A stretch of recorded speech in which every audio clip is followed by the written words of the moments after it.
Come around. Everyone.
Matt, am I adding you under new business or you're gonna talk during correspondence?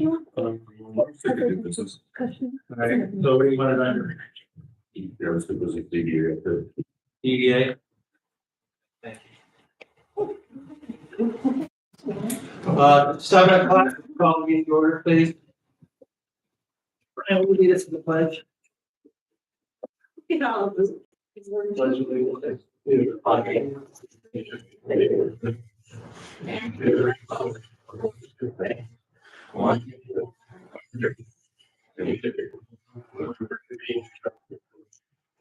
Roll call, please.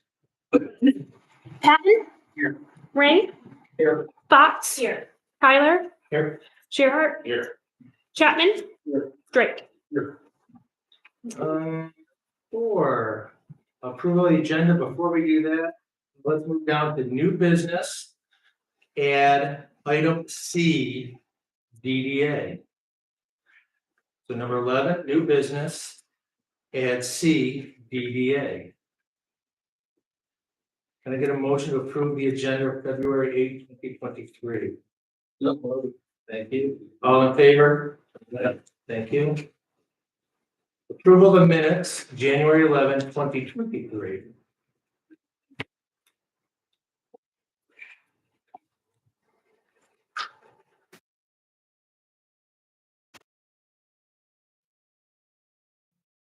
I'll make a motion to approve the minutes. Okay. All in favor of approval of the minutes of January 11, 2023, say aye. Thank you. Number 6, public comment. You want to do it in public comment? Oh, yeah, let's just do it on public comment. Whatever you want. Let's do a public comment right now. That way we don't have to amend the budget for tonight. Okay. Thank you. Agenda, thank you. I see a couple new faces here. I'm Jairus Rubin, County Commissioner for District 2 here. I left a paper at your desk that has to do with a letter of support for a Robin grant application. Initially, they were going to be running this fiber optic internet cord around Ellsworth and Central Lake, but it sounds like now they're interested in running it through Ellsworth and Central Lake. So our county administrator, Jeremy Scott, has been working on this. And as many of you know, if you have a letter of support from the local governing body, it's easier for them to get federal assistance in doing these type of things. So there is absolutely no monetary commitment for you to approve this letter. I can read the letter to you, but I guess the synopsis of it is the last paragraph. The Central Lake Village Council believes strongly that high-speed internet connectivity promotes economic development, quality of life, housing development, infrastructure, and furthers the major goals of our community. Thank you for the opportunity to acknowledge our support for this application.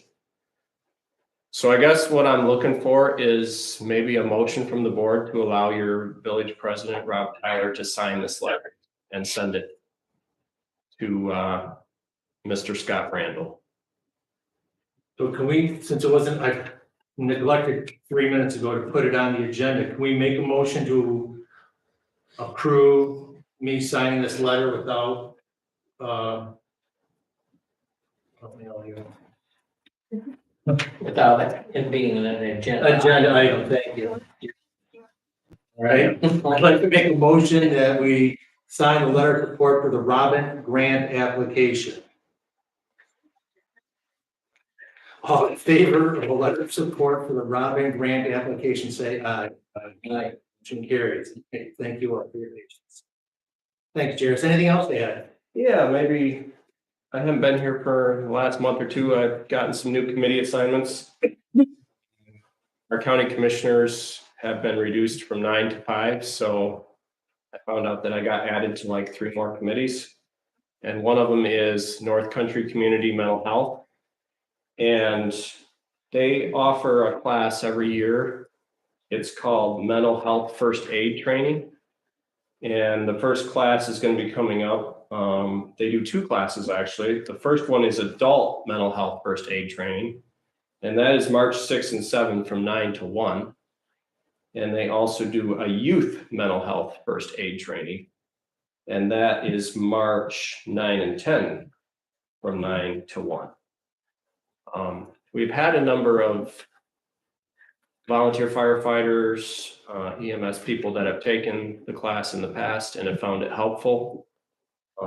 If anyone is interested in signing up, you can go to the computer and type in North Country Community Mental Health, and if they're full, let me know, and I think I can get you in. How's that?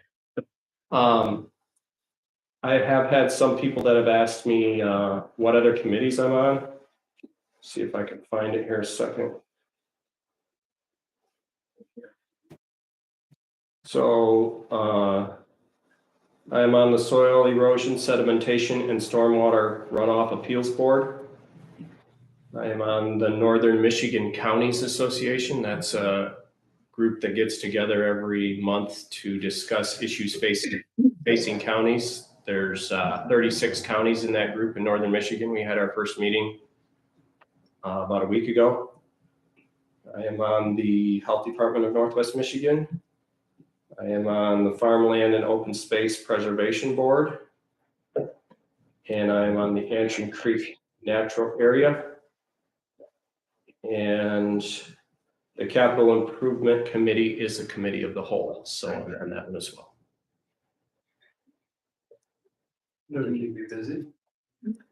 It's been about 3 or 4 meetings a week lately, so. That's all I have. Thank you for your time. Any other public comment? Because of the success of last year's downtown block party end of July, the downtown businesses are planning and hoping to do it again this year on July 28th. So I'll be talking with everybody, filling out an event application, and also talking to John about getting permission to close after 8. But it would be the same format as last year. It would run from 7 to 10. I'd have a jazz band and good family fun and nice activities. It's an enjoyable evening the last Friday in July. So much fun. So then we will have to, let's see, last year we approved it in March's meeting. So, yep. Action item close MAD for Bachman's on July 29th. That was February, that was this month, so that we'll have to get after. Yep, get after.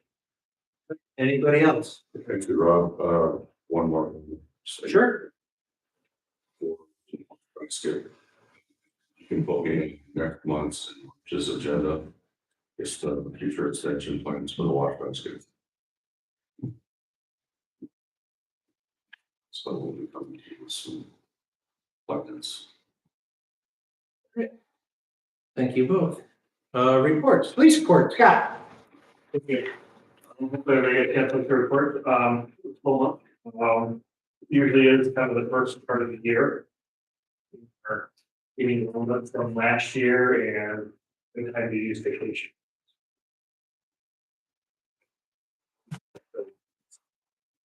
Any questions?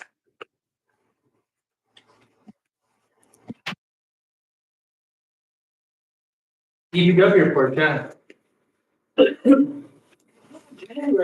quiet for the most part, one little water repaired and very little snow plow and got a lot of shop work and some maintenance done and street light work. Is it? Okay.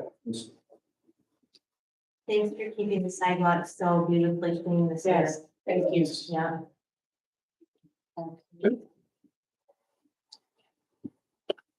President's report, I don't have anything to add this evening. Correspondence, Ellie, did you get any correspondence I'm unaware of? No. All right, approval of bills. Total approval, $130,000, $549.73. I'll make the motion to pay the bills. Let's do a roll call, we're spending money. Patton, Yes. Ring, Yes. Fox. Yeah. Tyler. Yep. Shearhart, Yes. Chapman. Yeah. Drake. Yeah. Thank you.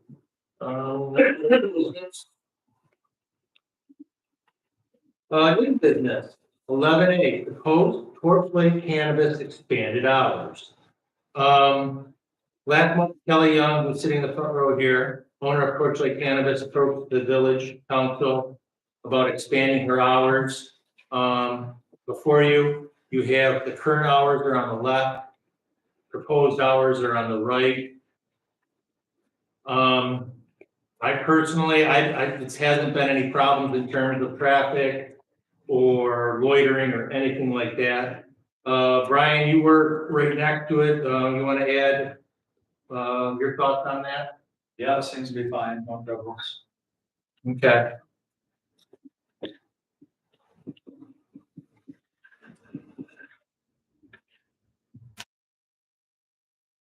And so the proposal is to expand the hours in order to stay competitive now that there are so many competition that are able to be open later and earlier. Yes, yeah, people specifically on the weekend, people come in on Friday night. And it being closed at 7 o'clock, gave us quite a bit of opportunity. We started keeping the store open until 10 o'clock because we saw a lift in sales at the grocery store. So in the winter, not so much, but in the summertime for sure. But we're only asking to stay open until 9. That's the same as the grocery store, and I believe Fudgies even. Because then Fudgies might be open until 10. Budget is open later than you. Yeah. What are your hours at Mansalona? Mansalona, we don't have operating hours, it's just as production.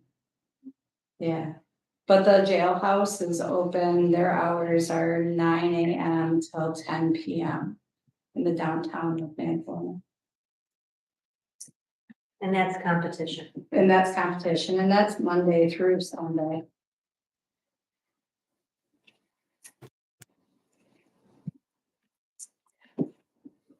Any other questions? No. Go on. So did you get requests from customers for this? Yeah, I got some complaints, even a public review, a poor review on my company because we were closed at 7 o'clock on Friday night. They don't know that you closed at 7. Posted on Google, but for other marijuana companies across the state, they're all open until 10 o'clock most nights. I don't personally want to be open that late, but 9 o'clock is, I feel, a reasonable hour to send to on the weekend. There's all these businesses here that have all kinds of different hours and close it earlier or later and so forth than you do. Yeah, I know. And all we do is we look on the website and see that Alden Lumber closes at 5. So you get there before 5. Yeah, the only Why difference. can't they do the same with this? Well, the only difference is for the rest of the businesses, they don't have any mandate from the village saying when their operating hours can be. Marijuana is the only one that is officiated by you guys. Everybody else can, like the bar, Mammoth can stay open until 2 o'clock if they want to. Right, You don't know, I don't know what the regulation yeah, or the bar here too. yeah, state has a regulation until 2 o'clock, but the village doesn't have anything in particular saying that this particular business has to be operating from these hours and this has to be operating from that. The only one that the village council at this point dictates is the marijuana. Because it's written in the ordinance. It's a different type of business and a different type of plot. Yeah, It's different than saws and hammers and a loaf of bread. but it's not different than alcohol. Well, I could debate that, but let's not do that. So what would be our next step? Are we looking at? So this is what has to happen. So if we vote to approve.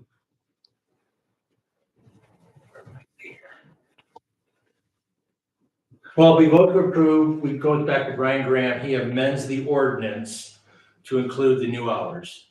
And that's where it would go. Doesn't have to go past the state. No. Okay. There your thoughts. Today.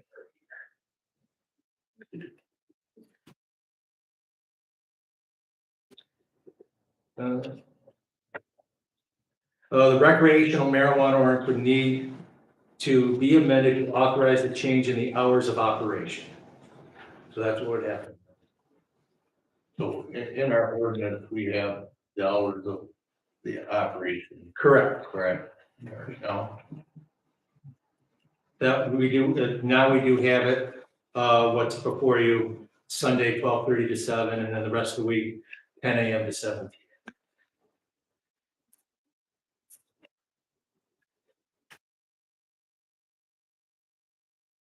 Does there have to be a time restriction in the ordinance for it to exist? Or be more specific, please. I mean, why does there have to be time? Right? Because when we went to mediation 2 years ago, we set these hours through mediation, correct? It was, yeah. It was mediated on, and then it was voted on at the village council, these hours. So now, this is how we ended up here today. We have to, if we vote to amend these hours to the proposed, the genesis of that. But your question, Shane, is can you vote to just eliminate the hours altogether so that I could operate like anybody else? Oh, that's the whole one. Yeah. Yep. I don't know. Brian Graham, boy. Brian Graham. Yeah. Would find out later on that it's able to 11. Yeah, the state doesn't have any particular mandate, so I don't believe that there's, when I originally wrote it, I put that in there, but I don't recall having any specific reason that I had to do that. Right, because Kalkushka, when you look at Kalkushka, they're open until 10 o'clock at night, which would be the same as their store for the consumption on, but only on the weekends, on Friday and Saturday nights.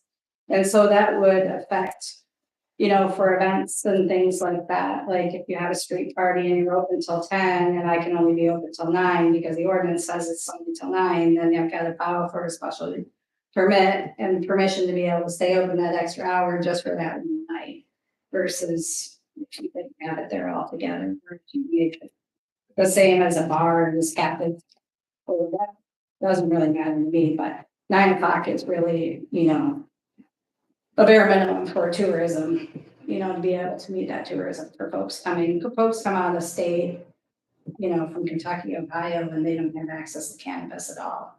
So when they come into town after driving 12 hours, but you know, they can plan too, and we deliver too. So there's options.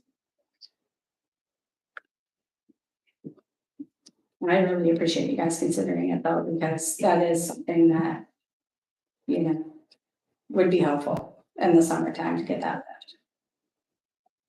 So how do we want to go forward with this? Do we want to get Brian Graham to answer the question, the village can be released from dictating the hours of operation? Yes, we have to have his input before we do All it. right, so we will Because take, you're changing an ordinance if you do Yeah. anything. well, he gave the blessing on this, on the proposed hours Oh, to okay. change the ordinance, but I don't know about relinquishing full control. I have no idea. That was never brought up in the email. It was just the hours that she had proposed. Well, maybe for full information for us to act on, we should get an answer to this All question. right, we will table this one. Do we have a motion to table it? Yeah, can I get a motion to table, Yes, table it. and then new business, a proposed Torch Lake campus expended hours? Yes. Can I get a second on that? Oh, okay. All in favor of tabling the Torch Lake canvas expanded hours, say aye. Aye. Favor. Brian. Proposed Torch Lake cannabis consumption lounge. Again, Kelly came before this board last month and asked if we consider consumption lounge.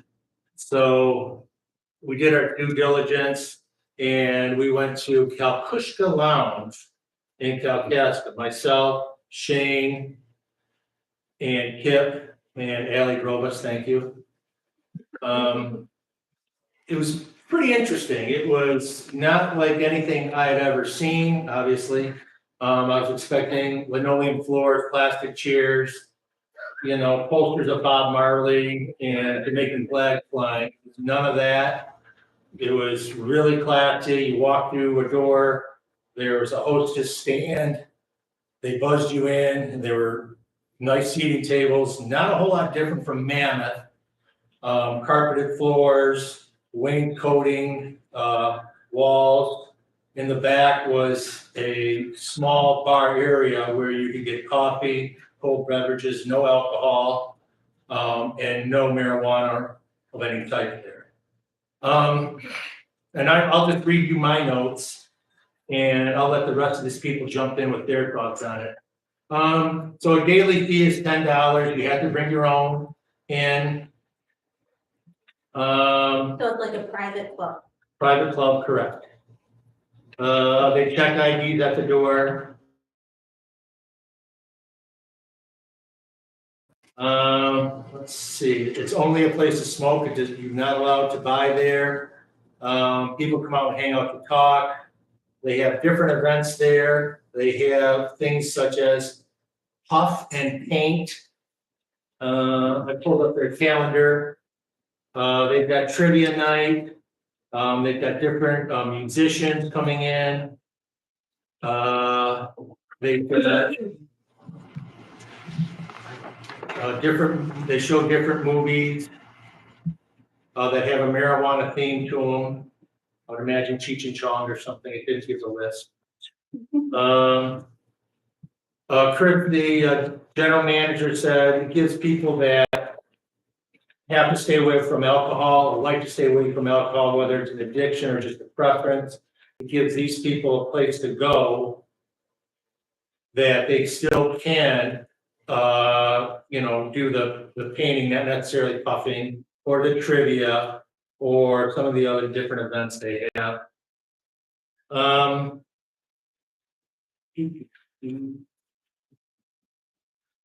They would have to they do have to get a permit from the state/village. Average length of time varies. Sometimes people are there longer, sometimes people are there a few amount of time. You can't see in. They've got these special curtains, and you can see out though. You can see traffic and everything. The light comes in, but people cannot see walking in front of the establishment. That's a city ordinance. Kelly? Like the state ordinance that you can't see. Even from Athlona, they have a 10 by 10 gated circular area outside for an outdoor consumption.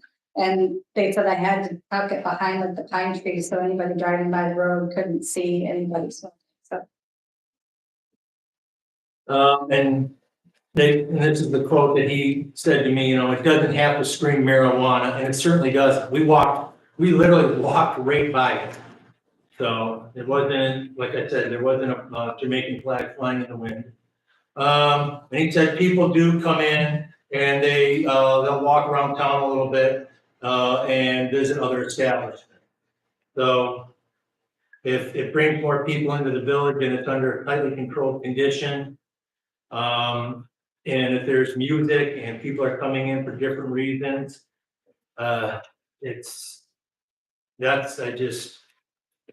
there's a lot we've got to start expanding, I think. So then I looked at what our demographics were in the village, really poorly. So demographically speaking, the village of Center Lake, between 21 to 54, the percentage of the people that live in the village between 21 and 54, 40% of the population is under the age of 54 and over the age of 21 that could partake in that type of a situation. So we're one of the few villages that's actually, demographically speaking, our average age is going down, which is a good thing. Overall, in Central Lake Township, only 33% are between 21 and 54. And the Antrim County as a total, 21 to 54 is only 35%.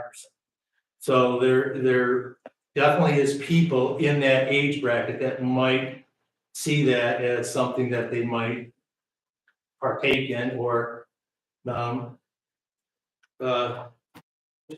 think just having a social option that doesn't include alcohol, where it's, you know, for a rural place where there's so few things for people to do in these things.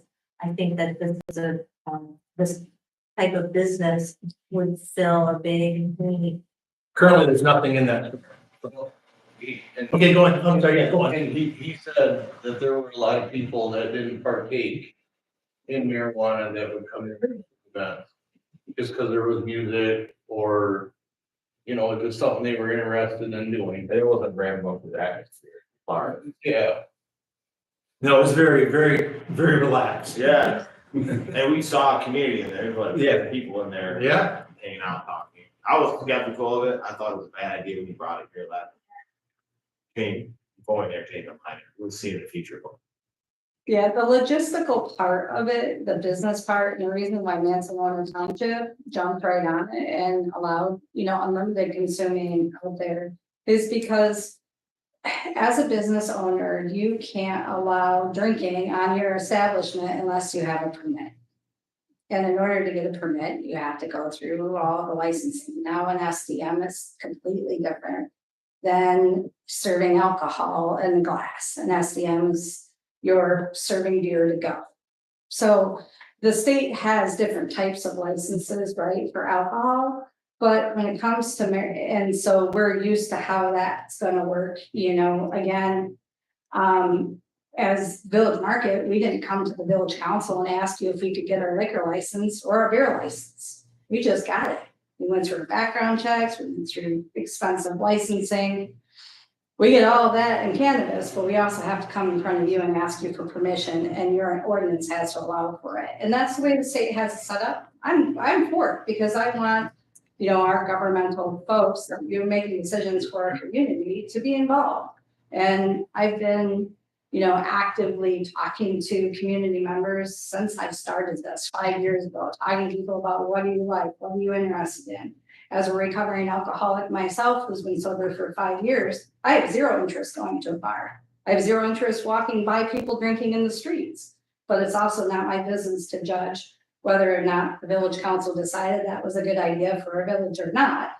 That all being set aside, at the end of the day, as a business owner, without having the allowance of even having that be an opportunity, there's no opportunity for growth. And so as the state continues to change their rules, because right now they have consuming very strict, like you can't make food in that establishment. It all has to be food brought in from outside or prepackaged. So a taco truck can sit outside.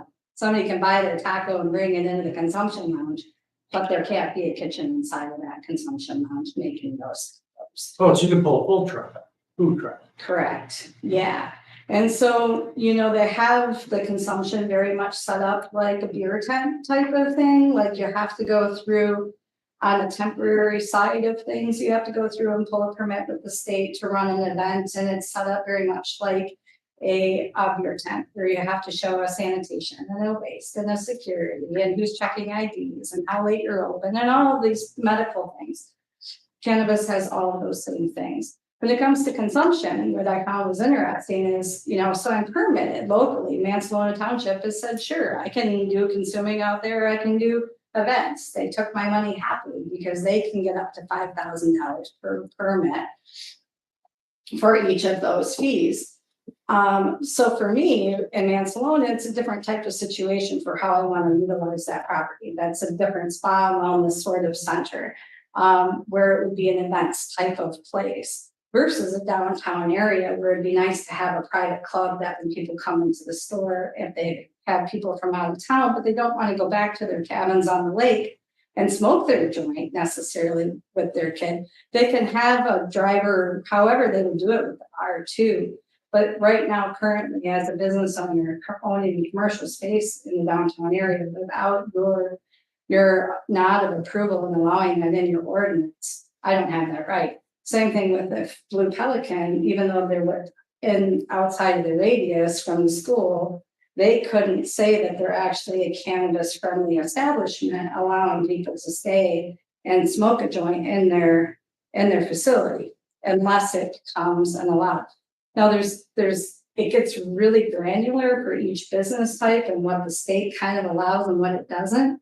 But by Central Lake being proactive and at least allowing one to kind of get started, and I'm all for just allowing, just like anybody else, alcohol or however it is, but that's not my choice. In this case, it's your choice. But I just wanted to kind of throw that out there that unless you give that approval to allow that to be done, it continues to hold back Central Lake from not being able to actually grow and support the cannabis business that's there. Because eventually you need supporting businesses to support each other. Like if the grocery store were to go out, what happens to the rest of the businesses? It's kind of the same, I know it's a little more difficult to conceptualize because it's just one product or just one category and it's had such a stigma in the past. But when you look at having a place that people can go to use it, you couldn't have a place downtown that allowed people to come in and drink alcohol unless they had their permit from the state to allow that. So the business owner could get commercial liability insurance and all of those other things that come with it. So that's a little bit more of the business side of why I think it makes sense.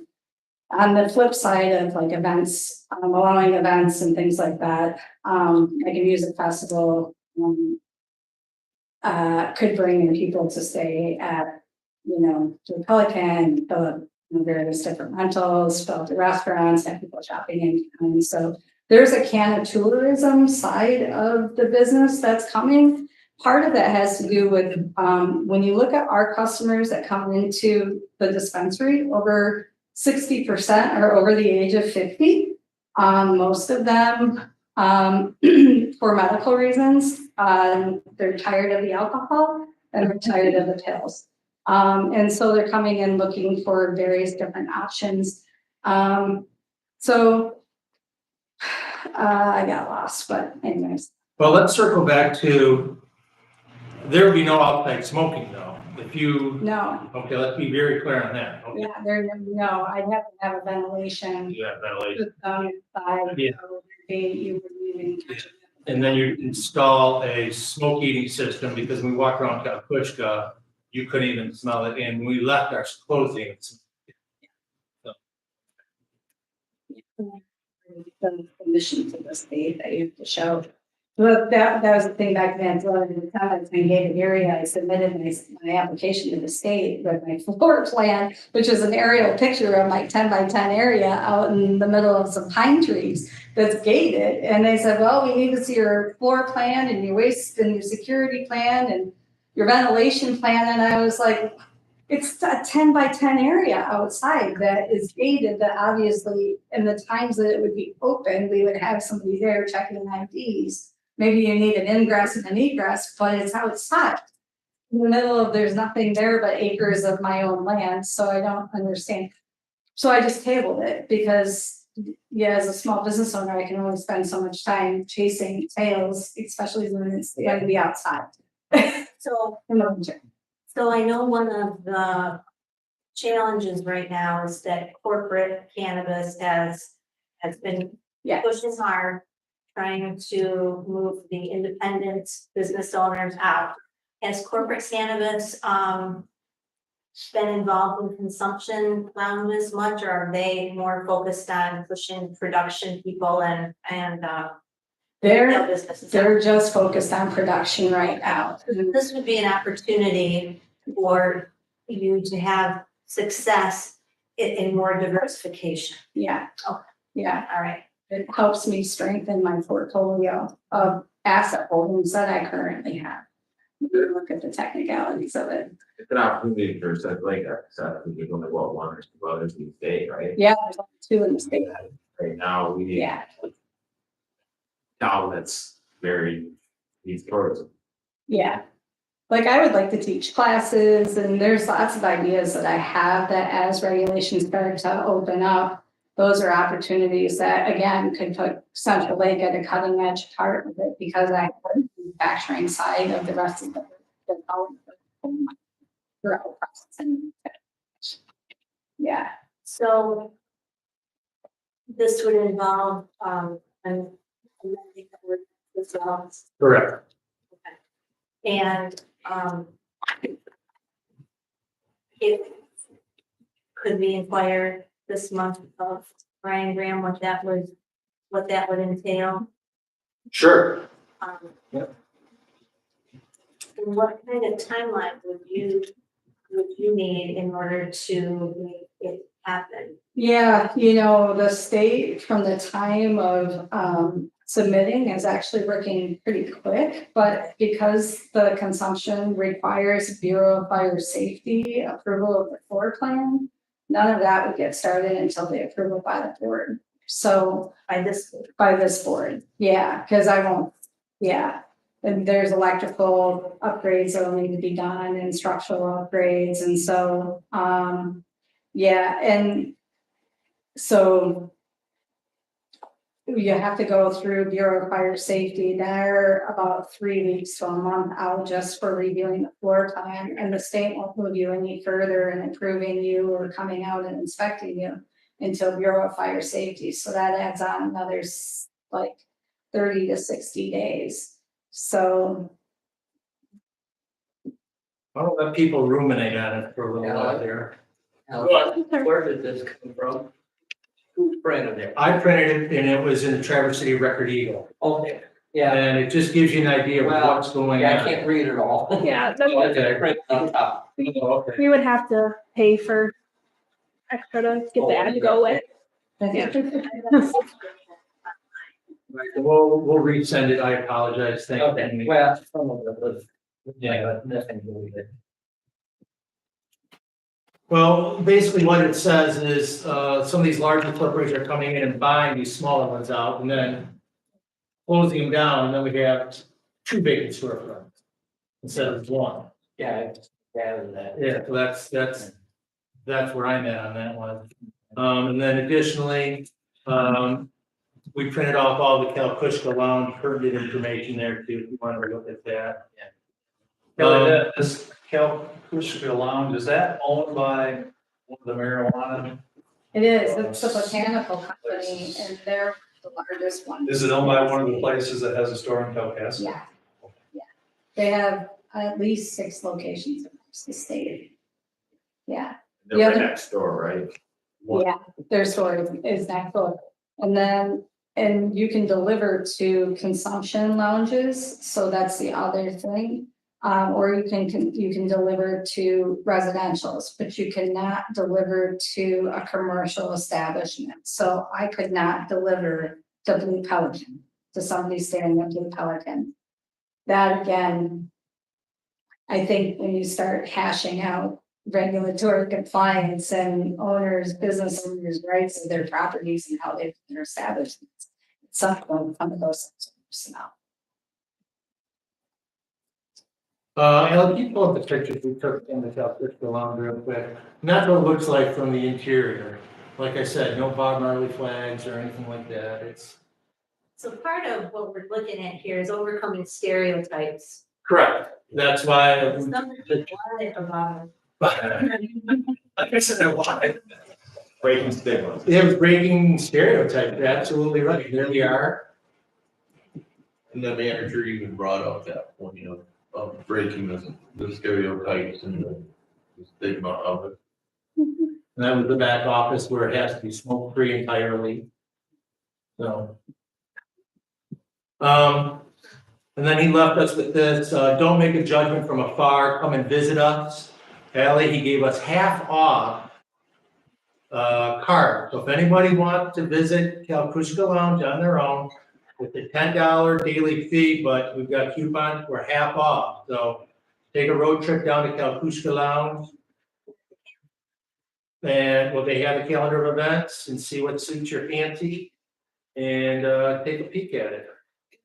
Any other questions for Kelly or the three of us that went, and then we'll move on from there. Checking it out. Yeah. Get anything else to add, Shane? All right. Action item, approve the bill for, oh, I'm sorry, DDA. Back to Rick. So. EDA update. So 3 things on the agenda today, EDA. So the first of which is the Jordan Health Clinic, who owns the medical center here in Clinic. So been in touch with East Jordan Health Clinic. Rachel is here to give their some of this story as well.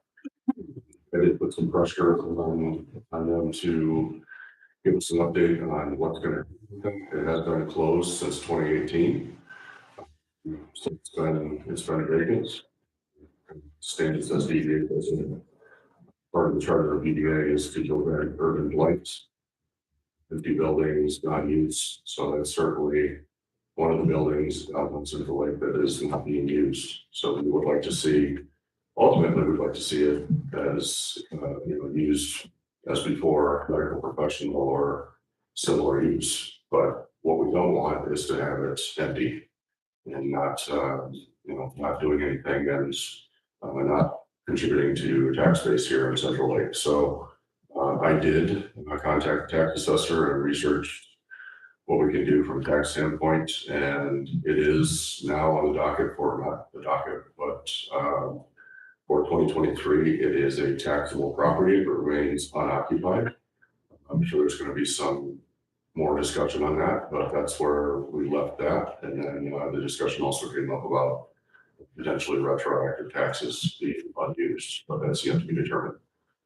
So I guess from my position, I'm looking for a timeline from East Jordan Health Clinic on what they are going to do with it to get it to active use, whether that means them putting somebody in there, leasing, renting, or selling.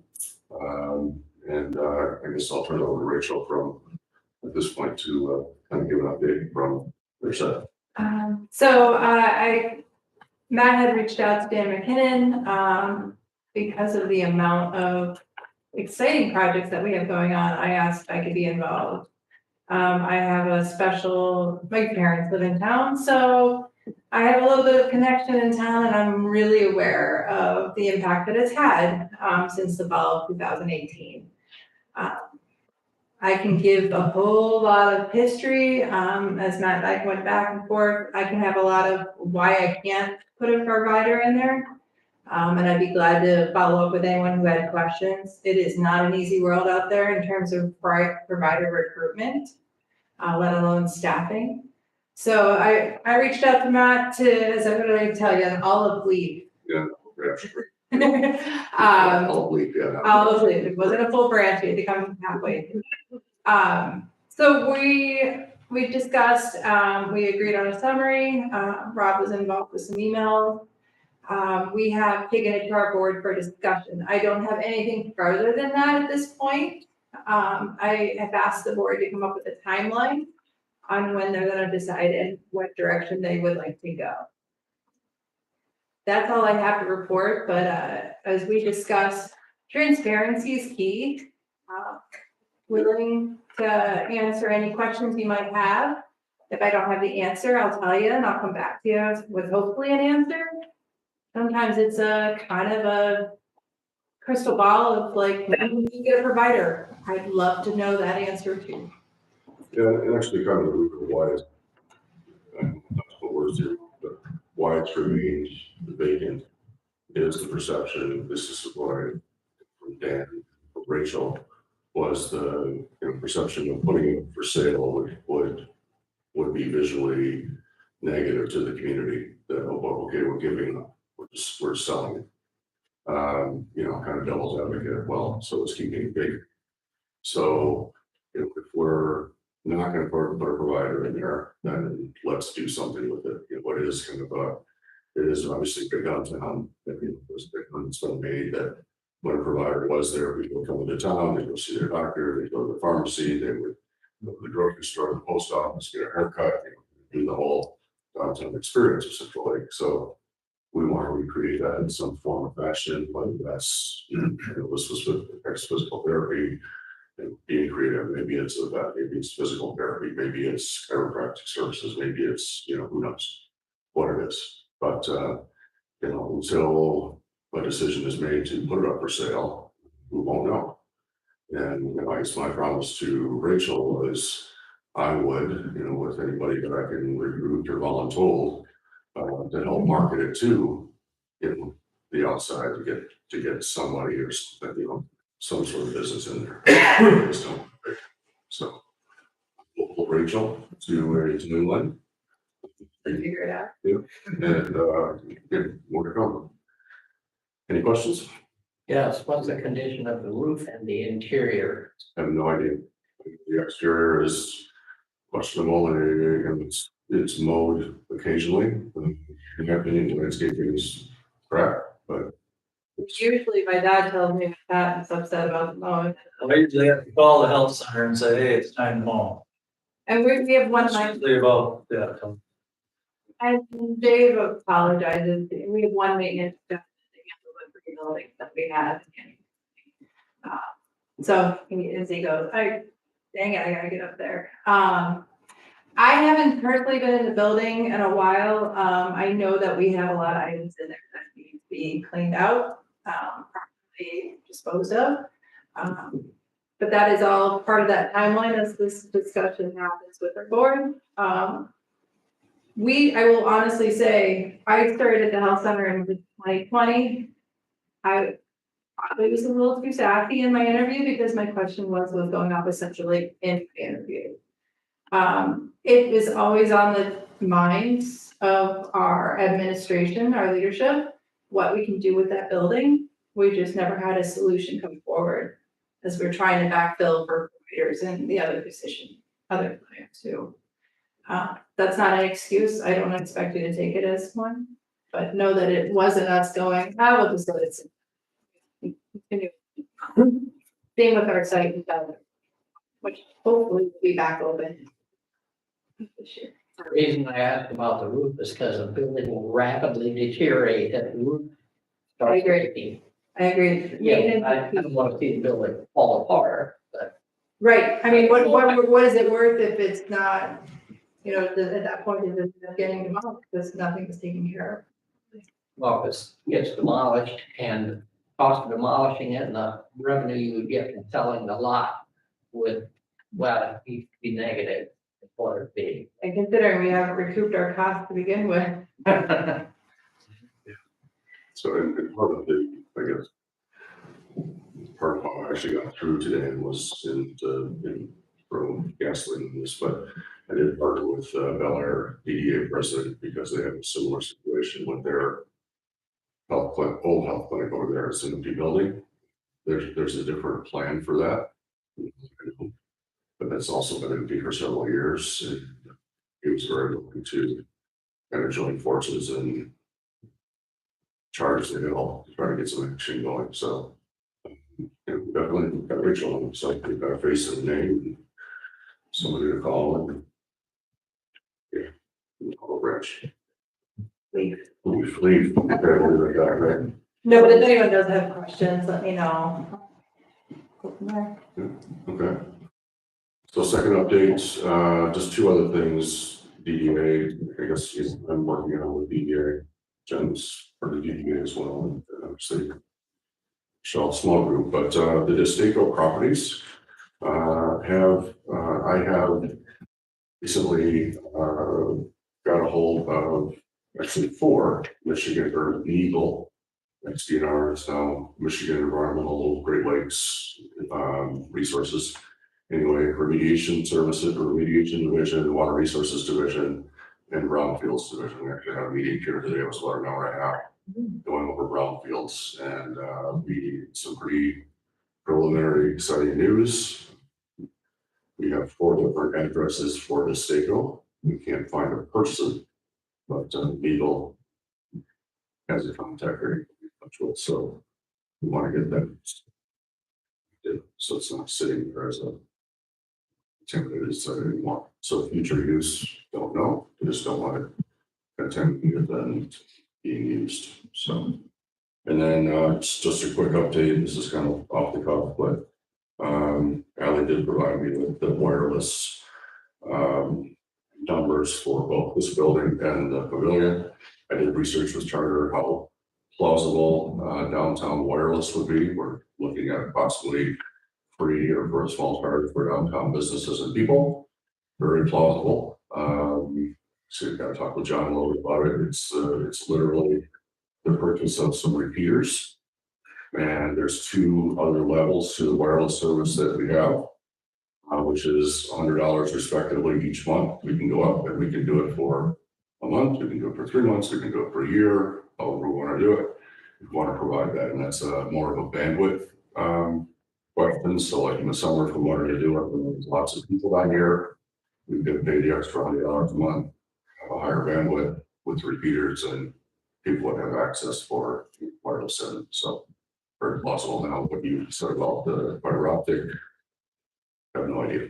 But Charter is very receptive to making it happen. It does not sound like it's difficult. We just have to find the proper spot for the repeaters. That's all I have.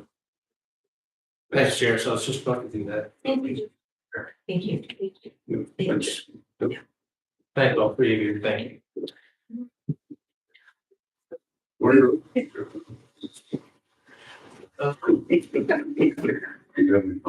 Number 12. Action items, approve to bill the village for their water and sewer use. So the past couple months, village resident has come forward and brought up some valid points that the campground should be billed for water usage as for sewer usage. I talked to Brian Graham, he talked to Bel Air, and indeed, Bel Air, the campground in Bel Air does get charged for water, but they're not on sewer. So, and the bathroom downtown also gets charged for water and sewer as well. So we went through, and this is what I'm proposing. If we look for water and sewer charge proposal, the campground will install a meter at the bathhouse. And whatever that comes out to, the revenue generated from the campground will be put into the water fund. Additionally, since the campground is open for 2 quarters, we'll charge the campground for 2 quarters. 1 quarter for sewage usage is $119.40. The village office that you're sitting in now, we'll just install a meter at the back intake. We are not on sewer here, we're on a drain field, so that would have no bearing on it. Thurston Park Pavilion, for the 2 quarters that it is open, we're gonna charge them $36 per quarter. That was determined by other pavilions that also use water in the area. Sewer, additionally, Thurston Park Pavilion, it does have a few bathrooms. We'll charge them for 2 quarters, and that would be $119.40 per quarter. Thurston Park Pavilion would not come out of campground though. It would come out of parks and open spaces. And then additionally for the new Main Street Pavilion, directly to our south, again, $36 for 2 quarters, or I should say per quarter for 2 quarters. And then 2 quarters of sewage usage at $119.40. DPW, we can install a meter there for water usage, and that would come out of all the different accounts because we have local roads, major roads, sewer and water there. So part of it, water would just go back to water, but it would just be divided out by 4. And the sewer there, it's on a drain. And that's how we will pursue this going forward. No, the 2 pavilions, we just don't have any spot to put a meter. Correct. Right, There's no place to put a meter. okay.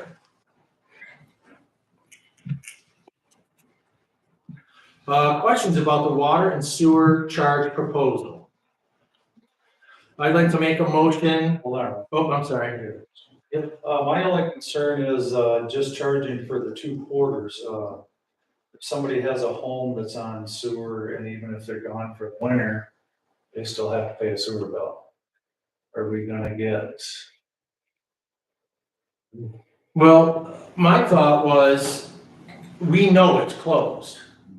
Just if let's take a home that they're only here for the summer, we have to take them on their word that they're only using it for 2 quarters. We know for a fact that those are not winterized. We can't take them at their face value, no different than you used to be able to call the cable company and say, oh, I'm out.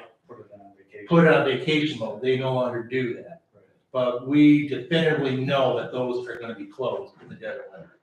And that's why we. I'm fine with it, that was just my question. Yes. Oh, that's a good question. Can I say one thing? I know you can't, not public comment.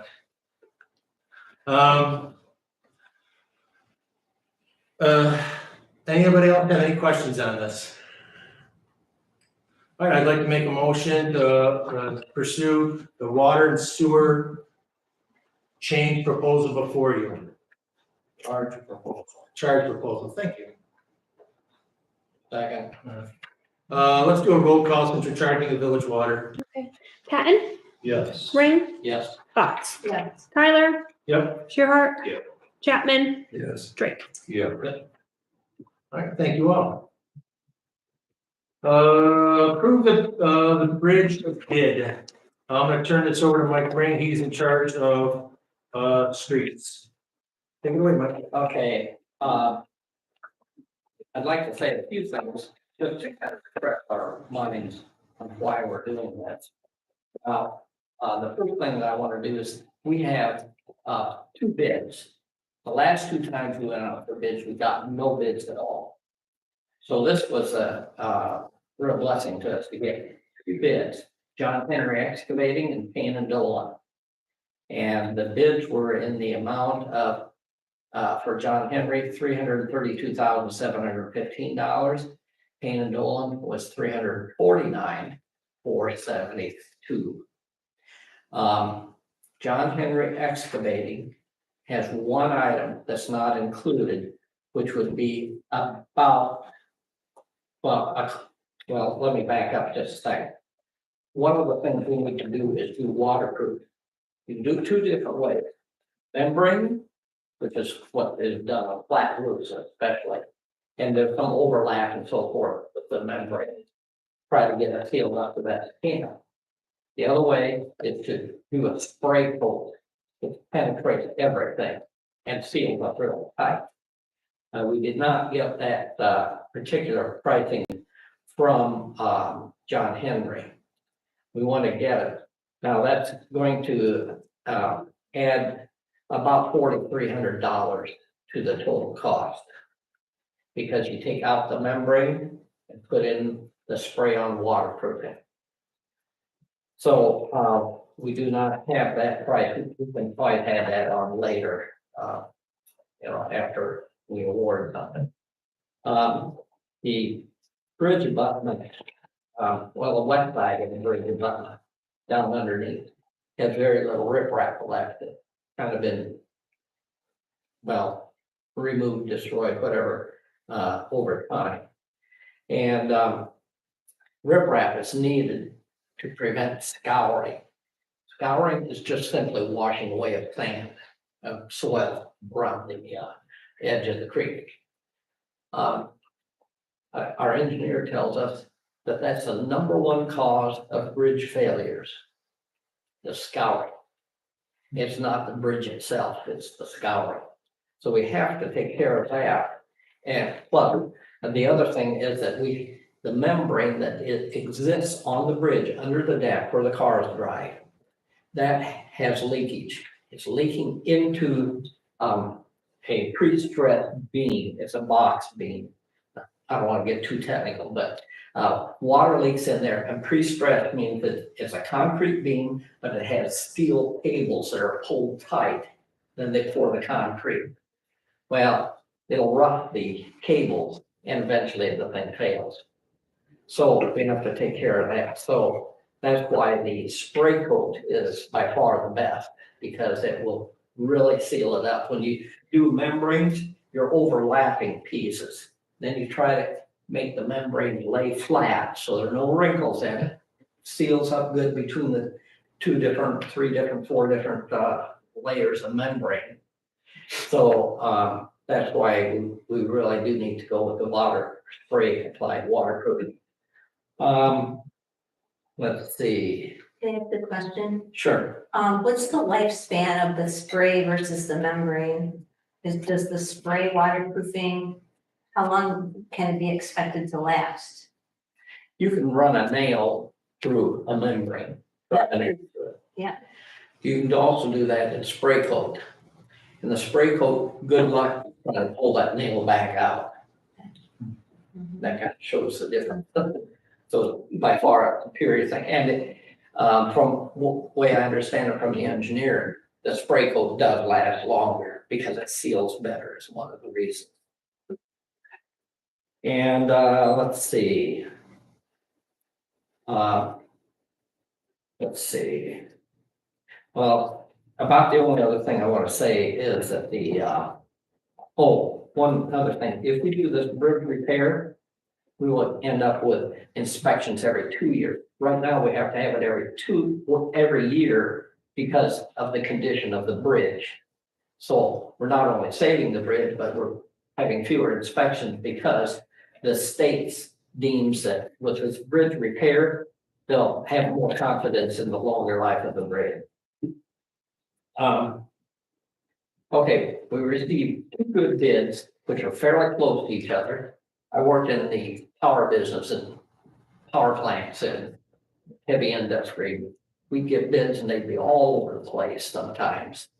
You might have 4 bids that are within 10% of each other, and one that's 50% different. Well, we didn't have that in this case. They're both very close to each other. And the fact that we got bids going out for bid, which is good. And we need to do the bridge work before there's further deterioration. And of course, the scouring there. But so anyway, for those reasons, I recommend that. Well, can I make a motion now? Or I got a question. about it? I got a question. Sure. Now, in their bids, they have membrane reform waterproofing up in the. What line is that, Henry? On both of them. Okay, Yeah. joint waterproofing, no? No, just below it. Okay, I got you. Okay. So that's the membrane. Yeah, That would be taken out of the bid yeah, if we did the spray. yeah, you take that out and put in the spray figure down below, 24,000. Now, one thing to know about the spray, John Henry and Payne and Dolan, they don't do that spray membrane. You have a subcontractor come in who has special equipment to do the job. So they're most likely going to ask the same person, so most likely we're gonna get the same number from John Henry. Not guaranteed, it could be different, but. So, yeah, that's what we do. Okay. Take out the 20,000 and add in the 24,000.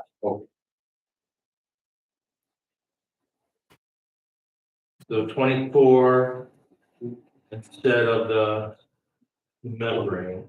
Yeah, it's a $4,296 addition to do the spray. 4,000?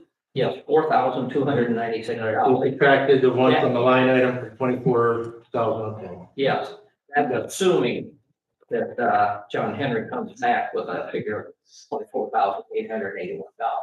Okay. It could be a little different. Just paying it Don't all get- is only 9,300.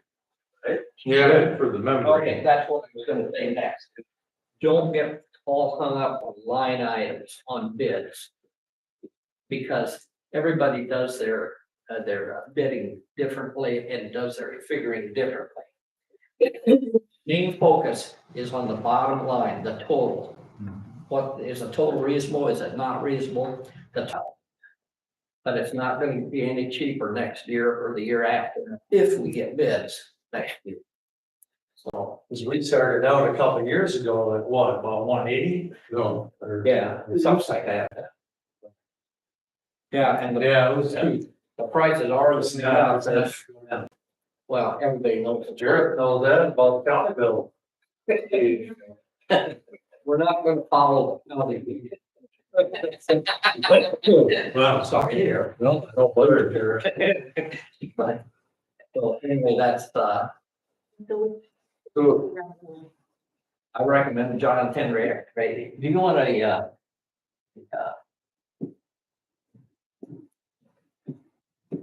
can't think of the word.